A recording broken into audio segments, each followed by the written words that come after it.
Well, hey everyone, my name is Kelly Lippenholtz, and I am a ministry worker, a teacher, a speaker, and a podcaster. I've been in ministry for about 10 years now, and today I just want to talk to faith leaders, church leaders, and Christians about the two things that I think the world needs most right now.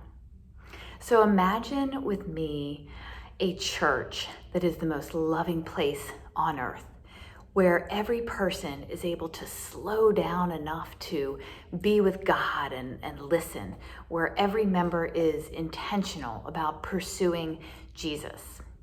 Imagine a church that feels a little bit like heaven on earth.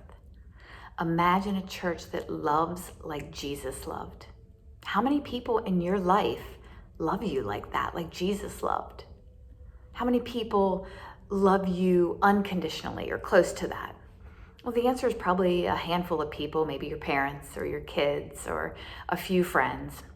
But I believe the answer should be, oh, my church community loves me like that. Because that's how Jesus loved, and we're meant to be the face of Christ in our communities. How well we love God and love others is the end in mind for a Christian. And God wants that for us. Love. We are growing and moving towards love, loving God, loving others. Love is the measure of success. Because remember what a disciple is. Yes, a disciple is a follower of Christ, but also a disciple is an imitator of Christ.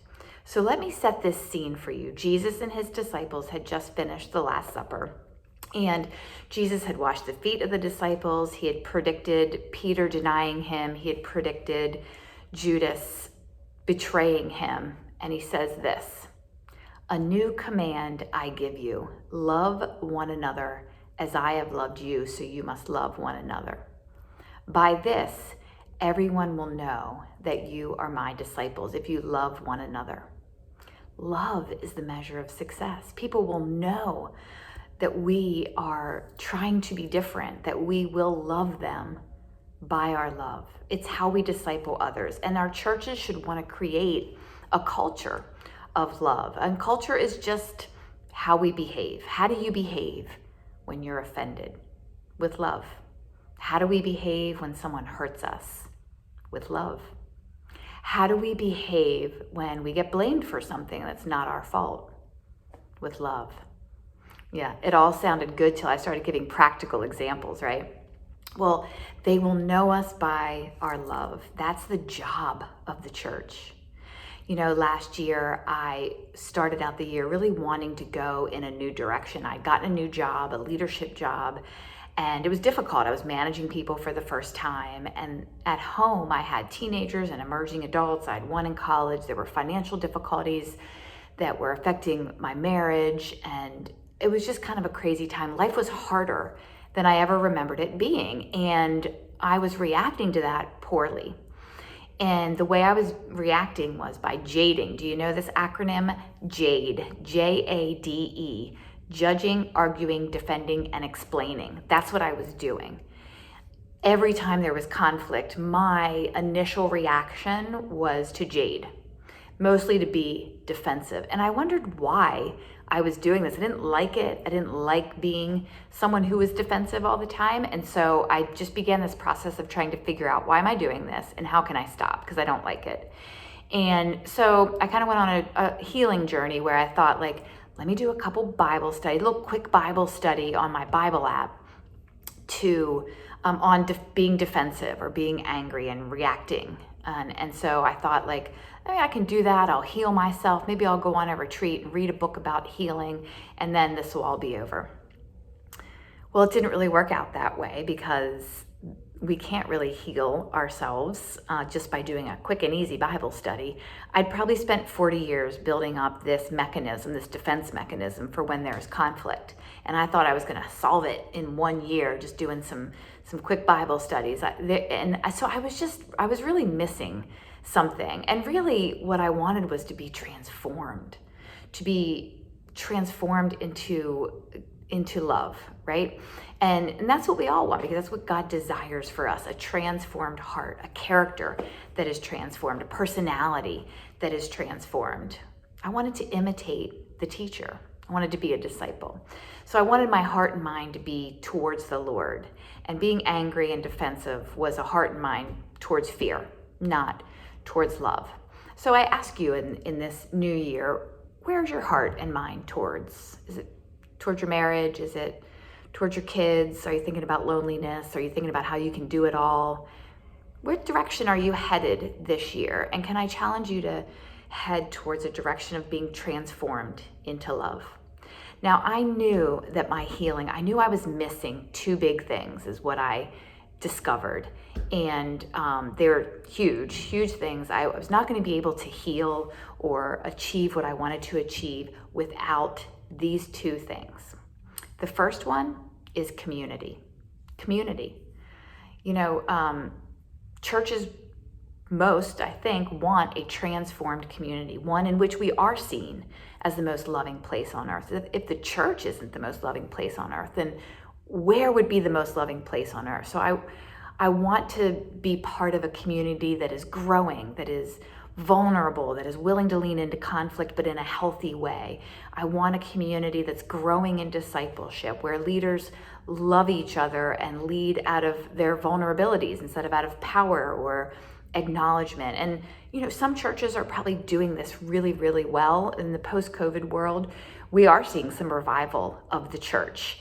And that's great. Revival is happening in the Christian church. But I challenge us that we are only part of the way there. We're taking steps, we're leading, we're serving, we're showing up. But are our hearts being transformed? Are we growing in love for one another? Are you? I want to be growth oriented. I want to grow in love. I want to be constantly moving towards the Lord. You know, the last couple of years, we've been under attack, especially our communities. But our freedom, our bodies, our health have been under attack. Our safety and security, our social lives, our finances, our civility. It's really a wonder that the church anywhere is experiencing revival with all that's been happening in the world. But I do think that the church has something that no one else has. The church has something to offer that cannot be offered anywhere else. And that is the piece of the puzzle that I was missing when I went on my journey to heal. And that is community. Real community. Not community where just a bunch of friends get together because they have something in common, but Hesed community. Hesed community is all over the Bible. It's a Hebrew word, H-E-S-E-D. Hesed community is a Hebrew word that means kindness or love between people. Grace and truth, radical acceptance and radical responsibility. Hesed love is when people love each other in a totally different way, like Jesus did. His love was Hesed love. It's so different that people notice. And the solution to my problem, to most people's issues, is relational. The solution to relational issues is being in relationship with people and practicing love. My defensiveness, my blaming, my anger, it probably came from relationships. My parents, my siblings, a tough teacher, a bully. I built up those defense mechanisms for 40 years. And I can only heal by being in relationship, by being in community. We get better at love. We heal through community, specifically Hesed community. So love is the end in mind for us. But I said there were two things that I was missing. One is community. And the second thing I was missing from my healing process, and I challenge you that this could be something for you as well, is a practice of silence. Discipleship includes two things: being in God's presence, and doing, going into the community and doing. But if we don't do the being first, the sitting in silence first, then all that chaos, the defensiveness, the jading, the arguing, the judging, the explaining, we bring all that chaos into our community. And so if we sit in silence, if we have a practice of silence, then God can transform us in that moment. And then we can go into community, but only be bringing love into the community. This is so important because being with God, being still with God, this is where we're really transformed. That's the end in mind, love. You don't transform in the doing. You transform in the being. And then from your being flows the doing. But the doing isn't the goal. Again, love is the goal. So what am I asking? What am I challenging you with today? Well, my challenge for you as a Christian or as somebody who just wants to love better, as a church leader, my challenge is to do two things. One, get still. Develop a practice of silence where you get still and you are still with Jesus every single day for a period of time. Now, the silence I'm practicing right now, I started at 2 minutes and I loved the 2 minutes of silence. But as I began to try and increase that time, I was really challenged. I'm easily distracted, as most humans are. And so I found myself really struggling with anything more than 5 minutes. But I'm working on it and I want to increase it. So number one, my challenge for you this year is to cultivate a practice of silence and being still with the Lord. Number two, out of that being, go do the things that disciples do. Get in community, show up for people, and practice those relational skills of loving one another and forgiving one another. So be still and get in community. Imagine a church where everyone works for Jesus, where leaders lead out of love for Jesus rather than power or acknowledgement. Imagine a church where each person is committed to learning the relational skills in order to love others like Jesus did. Imagine a church that is the most loving place on earth.